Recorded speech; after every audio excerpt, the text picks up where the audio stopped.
இயேசு கிறிஸ்துவின் இன்ப இனிய நாமத்தில் வாழ்த்துகிறோம். இன்றைய வேத வசனம், நான் உன்னை பெரிய ஜாதியாக்கி உன்னை ஆசிர்வதித்து உன் பேரை பெருமைப்படுத்துவேன், நீ ஆசீர்வாதமாயிருப்பாய். ஆதியாகமம் 12ஆம் அதிகாரம் 2ஆம் வசனம். Today's Bible verse, I will make you a great nation, I will bless you and make your name great, and you shall be a blessing. Genesis chapter 12 verse 2.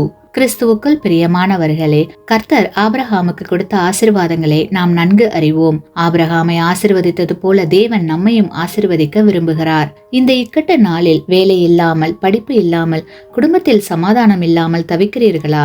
என்ன வாழ்க்கை இது, நான் எதை செய்தாலும் தோல்வியில் முடிகிறது என்று வருந்திக் கொண்டிருக்கிறீர்களா? வருந்த வேண்டாம். ஏனெனில் கர்த்தர் உங்களுடைய பாடுகள், போராட்டங்கள் அனைத்தையும் ஆசீர்வாதமாய் மாற்ற விரும்புகிறார். கர்த்தர் உங்களை ஆசீர்வதிக்கும் போது நீங்கள் இப்பொழுது இருப்பதை பார்க்கிலும் 1000 மடங்கு உயர்த்தப்படுவீர்கள். உண்மையுள்ள இருதயத்தோடு தேவனை நோக்கி பாருங்கள். அப்போது அவருடைய ஆசீர்வாதங்கள் உங்களை நிரப்பும். ஆமேன். நீங்கள் பெற்ற இந்த ஆசீர்வாதத்தை மற்றவர்களோடு பகிர்ந்து கொள்ளுங்கள்.